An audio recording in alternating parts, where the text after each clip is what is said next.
Bienvenidos, bienvenidos a un programa más en este proyecto Estados Unidos, México, Mundo. Estados Unidos, México, Mundo, estamos llevando a cabo un esfuerzo por despertar las conciencias, por motivar, empoderar, para que nos atrevamos a adoptar la utopía de cambiar el mundo. Eh, Toda la gente me dice que es imposible, que no se puede, pero yo creo que sí se puede. Mínimo hacer algo para fortalecer los esfuerzos ya existentes. A través de la historia han habido muchos esfuerzos y de hecho el progreso que se ha logrado ha sido gracias a los esfuerzos por locos, personas pues que adoptan esta utopía de enfrentar a un mundo con fuerzas casi invencibles. Así es que somos soñadores, si usted quiere, pero vamos a seguir trabajando hasta donde podamos y ojalá que logremos lo más posible, sobre todo pensando en las nuevas generaciones, a nuestros hijos, nuestros nietos, ponerle una semillita en su corazón, en sus mentes, para que crezcan con la idea de que este mundo no es normal como lo conocemos y que es posible que nosotros cambiemos el mundo. No va a venir el cambio de arriba, eso es claro, claro. Vea la historia y usted se dará cuenta que el cambio no viene de arriba, siempre viene de abajo. Así es que esa es la utopía y eso es lo que nos ocupa en este proyecto. En esta ocasión vamos a retomar la línea del México de Morena. Estamos repasando la historia de México. Ya abarcamos varios aspectos, segmentos. Ahora estamos en la reforma.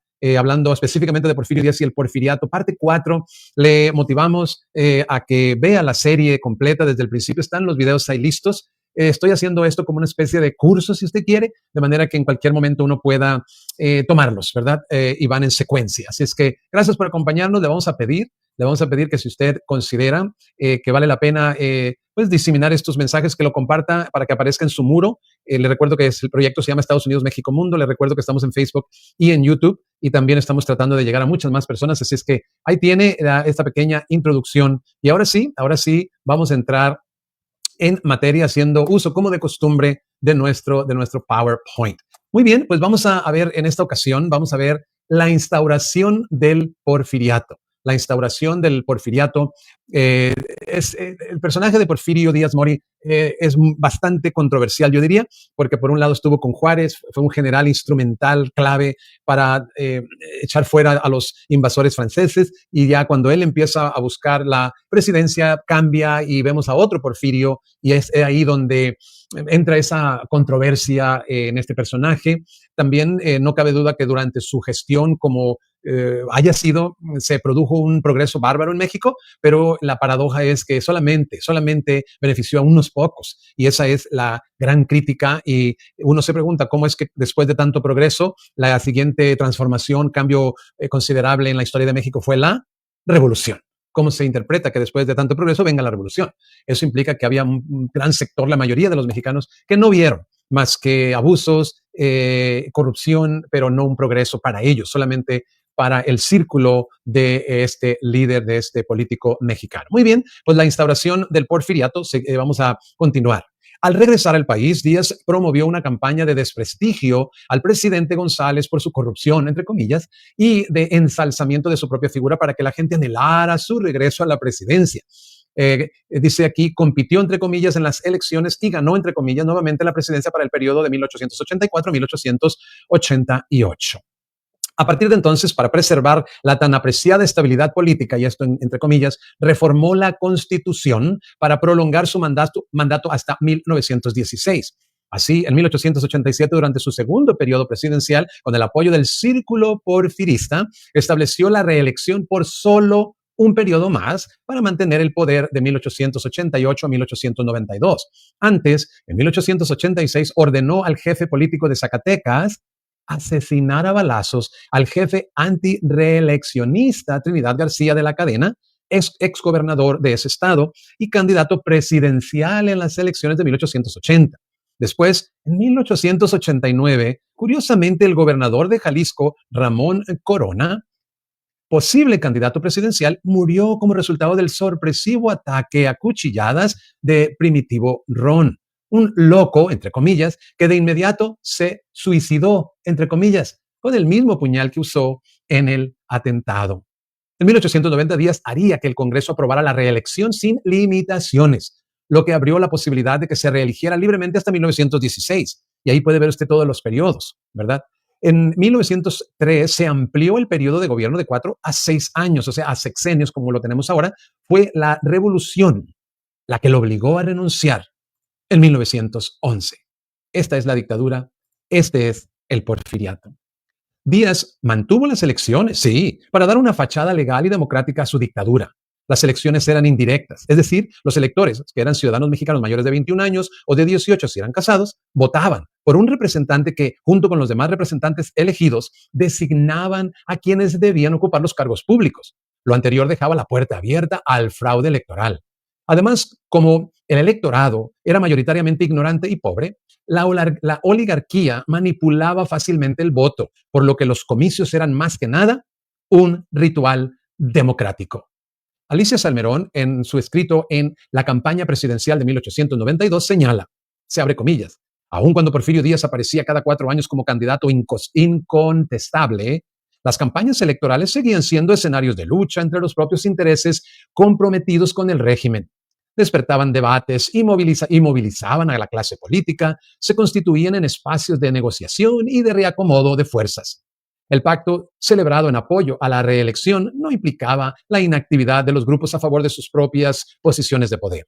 Más aún, como los comicios presidenciales se realizaban a la par de aquellos para renovar integrantes de otros poderes federales, los grupos a todos los niveles de la política se ponían en movimiento para mostrar su adhesión a la reelección presidencial, pero también para asegurar sus lugares en las listas oficiales de candidatos o diputados, senadores y magistrados.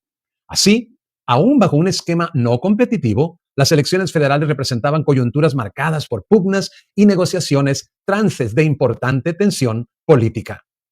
En sus reelecciones sucesivas, el presidente Díaz siempre era el candidato del partido reeleccionista y del círculo de amigos de Porfirio Díaz, así como de otros clubes que simulaban campañas electorales de muy corta duración y desaparecían. Presentaban la reelección como un sacrificio para la democracia, pero indispensable para la estabilidad política y la continuación del progreso nominal. A medida que se prolongó su mandato, el gobierno de Díaz aumentó su autoritarismo y centralización en áreas de la estabilidad política.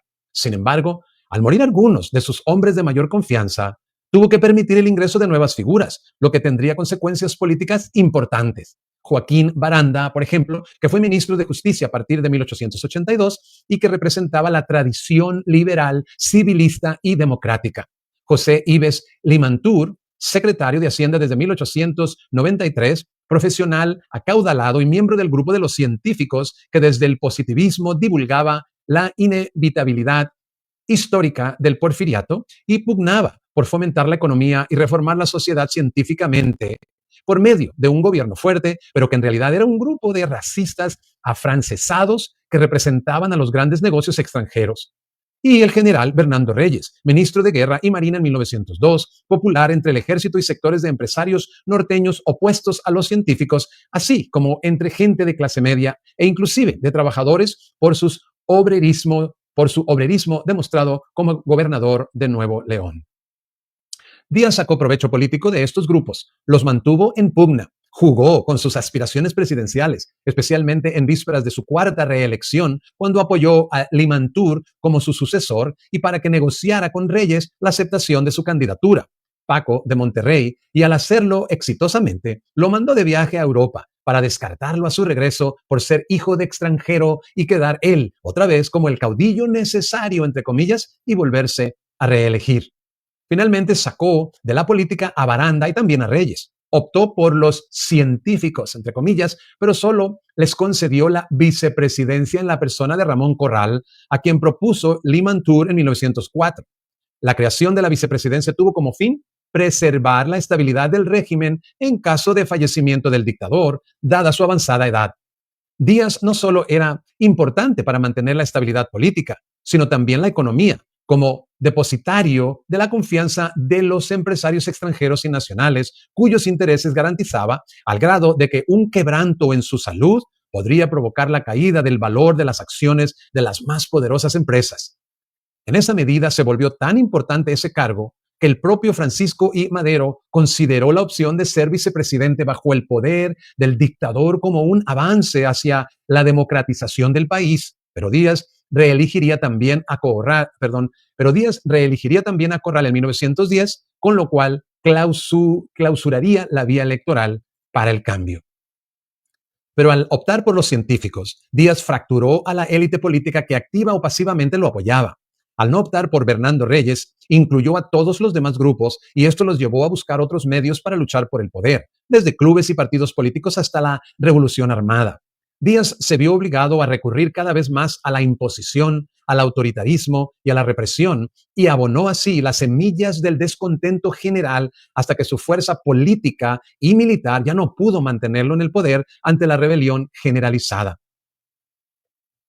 Además, el régimen porfirista envejecería al parejo de sus miembros más destacados. Con el tiempo, esta paralización de la vida política formaría una gerontocracia, que es un gobierno de ancianos. Por ejemplo, en 1908, Porfirio Díaz tenía 78 años, perdón. Los secretarios de Relaciones y Justicia, 82. El general Manuel González Cosío, secretario de Guerra, 77. En los gobernadores se observaba la misma tendencia. En el de Tlaxcala, Próspero Cuauhtli, 78. El de Tabasco, Abraham Bandala, 76. Los de Michoacán y Puebla, Aristeo Mercado y Mucio Martínez, 75 y 73 respectivamente. El de Guanajuato, Joaquín Obregón González, 68. Y el de Aguascalientes, Alejandro Vázquez del Mercado, tenía 70 años. El presidente de la Suprema Corte de Justicia, Félix Romero, 83. Además, algunos gobernadores se mantuvieron en el poder por periodos de 20 años o más. Progreso material para pocos. Y aquí es donde volvemos a resaltar la paradoja, la contradicción de un progreso notable, bárbaro, diría yo, pero con progreso material para pocos. Ya con el sólido control de la presidencia a partir de 1888, Díaz diseñó un ambicioso proyecto de modernización económica como la mejor defensa de la soberanía. El general que luchó contra los franceses concluyó, refiriéndose a Díaz, que la única manera de evitar que México volviera a ser considerado terreno de conquista era su modernización material. Y eso solo se lograría, paradójicamente, abriendo voluntariamente el país al capital y a la tecnología del exterior. El grupo porfirista se vio a sí mismo como el intermediario entre los empresarios foráneos y el gobierno. México aceptaría el crecimiento de la presencia extranjera con el objeto de que a largo plazo los actores políticos nacionales, la oligarquía, se fortalecieran, compitieran con los extranjeros y que incluso los sectores populares que supieran adaptarse al cambio terminaran por mejorar su deprimente condición original. Esto dicho por Meyer Lozano en La cuestión petrolera del siglo XIX al siglo XXI. Así justificó la constitución de una reducida clase empresarial nacional y extranjera de gran cohesión y ligada al poder político como la base de su gobierno dictatorial. Un sistema que, al unir los poderes económico y político, permitía el enriquecimiento acelerado, el conflicto de intereses y, desde luego, la corrupción y la impunidad. Durante casi 30 años, este grupo de mexicanos y extranjeros manejaron las principales tareas gubernamentales y también las empresas de mayor rendimiento. Esto aquí tengo que puntualizar que es precisamente esta separación de lo económico de lo político, es precisamente una marca del gobierno de Andrés Manuel López Obrador. Nada de eso se miraba en este gobierno, esta dictadura de Porfirio Díaz Mori, sino todo lo contrario. Todo el que se oponía a esta modernización era etiquetado como comunista, entre comillas, término que utilizó Díaz para referirse a sus rivales políticos distintos a la gente educada, entre comillas, como él mismo y su grupo. Con estas premisas, durante el largo periodo que comprendió su gobierno, Díaz emprendió muchas acciones que transformaron la realidad política, económica, social y cultural del país, entre las que destacan las siguientes. Y en este programa abarcaremos dos de ellas, la tierra y los ferrocarriles, y dejaremos para el siguiente programa otras cuantas. Hablemos entonces de la tierra. Las leyes de colonización de 1883, de aprovechamiento de aguas de 1888 y de enajenación y ocupación de terrenos baldíos de 1894 favorecieron el capitalismo agrario, la concentración de la propiedad raíz y el despojo de tierras a las comunidades campesinas e indígenas. En especial, la ley de colonización de 1875 pretendió atraer la inmigración europea mediante la cesión gratuita de tierras incultas. Surgieron así compañías que se encargaron de deslindar los baldíos y de traer inmigrantes a cambio de una tercera parte de la tierra deslindada. Después se omitió la obligación de traer colonos extranjeros. Se fortaleció de este modo la concentración latifundista entre unos cuantos dueños de estas compañías deslindadoras. Romero Rubio, suegro de Díaz, y él mismo, asociado con Carlos Pacheco, Limantur, Terrazas, Green, Peniche, Krill, Treviño, Cravioto, Coutolene, Redo y Cajiga figuraron entre los privilegiados que se apoderaron casi del 14% del territorio nacional.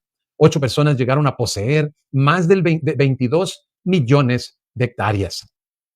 La resistencia de las comunidades a las acciones de las empresas deslindadoras y a la expansión territorial de las haciendas explotadoras tuvo su expresión más violenta en las guerras contra los indígenas yaquis y mayas. Una cuarta parte del ejército federal se llegó a destinar para detener las continuas rebeliones. Los indígenas capturados eran vendidos como esclavos a los hacendados nacionales y cubanos.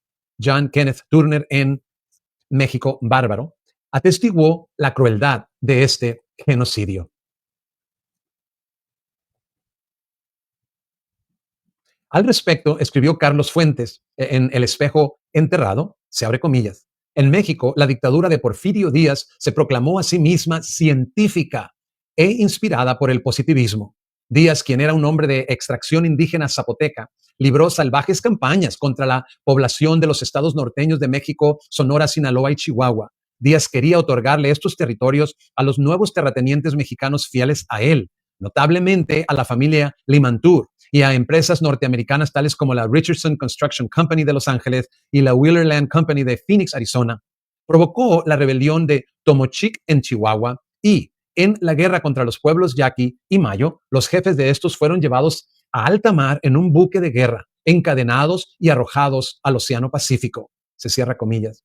Así, durante el porfiriato, la hacienda moderna se convirtió en el eje rector del capitalismo agrario, con su peonada acasillada y sus tiendas de raya para disponer de mano de obra segura y conforme a la expansión de la demanda exterior de azúcar, enequén, cacao, café, algodón, chicle, hule y otros productos de exportación. La iglesia se beneficiaba también con el endeudamiento de los peones por bodas, bautizos, sepelios y fiestas del santo patrón y hasta diezmos en Yucatán. Se mantuvo así un continuo crecimiento a costa de los pueblos, comunidades y ranchos, a los que se despojaba de sus tierras, librando su mano de obra barata. Otras formas económicas y sociales diferentes al capitalismo monopolista, como la pequeña propiedad o las comunidades rurales e indígenas, desaparecieron o fueron sistemáticamente subordinadas a las necesidades del sujeto a los intereses extranjeros.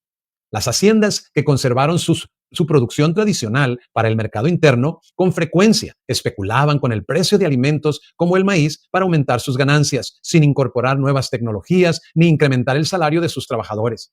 El volumen de la producción se mantuvo estancado a pesar del aumento de la población, no así el precio de los alimentos. A partir de 1885 se comenzaron a importar granos para la dieta alimentaria popular.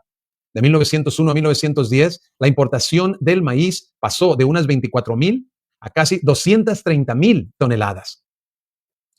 La agricultura de exportación creció de 20 millones de pesos en 1887-88 a 50 millones en 1903-1904. Las plantaciones modernas se ubicaban en Yucatán, Morelos, Valle Nacional, Chiapas, Veracruz, Coahuila, Sonora, Chihuahua y Sinaloa. La explotación de trabajo llegó al grado de que las haciendas se vendían y compraban con las familias campesinas incluidas a un precio por peón que variaba conforme a las condiciones del mercado. El hacendado disponía de ejércitos particulares para hacer valer su orden y justicia.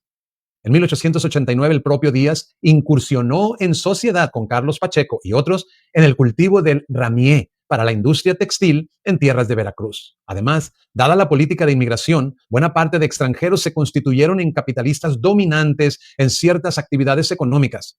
Españoles, franceses, estadounidenses controlaban la minería, la banca, el comercio y la agricultura. Sin embargo, no llegaron los grandes flujos de inmigrantes europeos. Los bajos salarios que se pagaban en el país fueron muy escaso atractivo para la inmigración extranjera masiva. Pasemos ahora a los ferrocarriles. Inspirado en el modelo norteamericano que a partir del crecimiento de los ferrocarriles generó una industrialización acelerada, el gobierno de Díaz, para estimular las empresas ferrocarrileras, se comprometió a pagar entre 6 y 8 dólares por kilómetro de vía en terreno plano y 20 en montañoso, así como a ceder 60 metros de terreno a cada lado de la vía.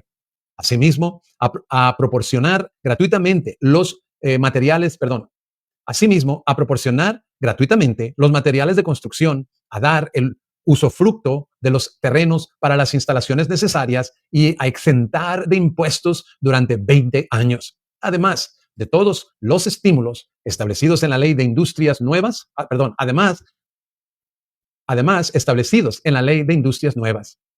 Las poblaciones próximas al paso de la vía estaban obligadas a trabajar en ella gratuitamente o a salarios muy reducidos. La construcción de ferrocarriles y de sus instalaciones dio trabajo a miles de asalariados, comunicación para millones de personas que antes estaban aislados e integró a los mercados, por lo que también las compañías extranjeras se beneficiaron de un transporte masivo y más barato.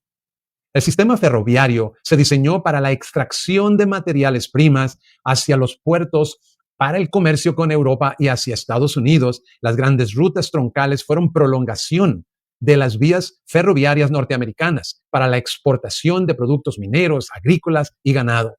En apoyo de la exportación se instalaron puertos en Salina Cruz, Tampico, Guaymas, Veracruz y Mazatlán. Cuando el tráfico marítimo se intensificó, se acondicionaron varios puertos como los de Veracruz, Manzanillo, Salina Cruz y especialmente el de Tampico. El resto del país permaneció incomunicado. Para tratar de ordenar el desarrollo ferrocarrilero, el gobierno de Díaz creó la Secretaría de Comunicaciones y Obras Públicas. Asimismo, expidió la primera Ley General de Ferrocarriles en 1898. Con semejante propósito, en 1908 se fundó Ferrocarriles Nacionales de México con la unión de 6 de las compañías ferroviarias más grandes, de las cuales el Estado adquirió el 55% de las acciones. El gobierno de Díaz poseyó las vías férreas, pero el material rodante siguió siendo de los extranjeros y los puestos de mando fueron otorgados a los ejecutivos de Pearson Trust inglés, principal inversionista favorecido por el gobierno. La intención política de esta nacionalización, entre comillas, financiera de los ferrocarriles fue, para el citado Katz, romper el control norteamericano de los mismos, porque los ferrocarriles proveían el comercio norteamericano y, por lo tanto, obstaculizaban el crecimiento de la industria nacional. Pero lo más que se logró fue cancelar el contrato de abastecimiento de petróleo con la Mexican Petroleum Company estadounidense, para otorgarlo primero al Pearson Trust y después a la nueva Compañía Mexicana de Petróleos El Águila, propiedad de Pearson, funcionarios mexicanos y personajes como Porfirio Díaz Jr. Las tremendas posibilidades que se ofrecían de consolidar la independencia económica mexicana mediante la nacionalización, entre comillas, de los ferrocarriles jamás fueron aprovechadas. Sin embargo, estas medidas fueron consideradas anti-norteamericanas y contribuyeron a que Washington comenzara a pensar en los posibles beneficios que traería un cambio de gobierno en México. Como su objetivo básico fue apoyar la exportación, la red ferroviaria pasó de 640 kilómetros en 1876 a más de 20,000 al final del Porfiriato. En contraste, la construcción de caminos no rebasó los 1,000 kilómetros y su fin principal fue alimentar las estaciones de trenes. Solo algunos de ellos fueron construidos para comunicar zonas que carecían de medios de transporte. Señala Aurora Gómez Galvarriato en Modernización Económica y Cambio Institucional del Porfiriato a la Segunda Guerra Mundial, se abre comillas.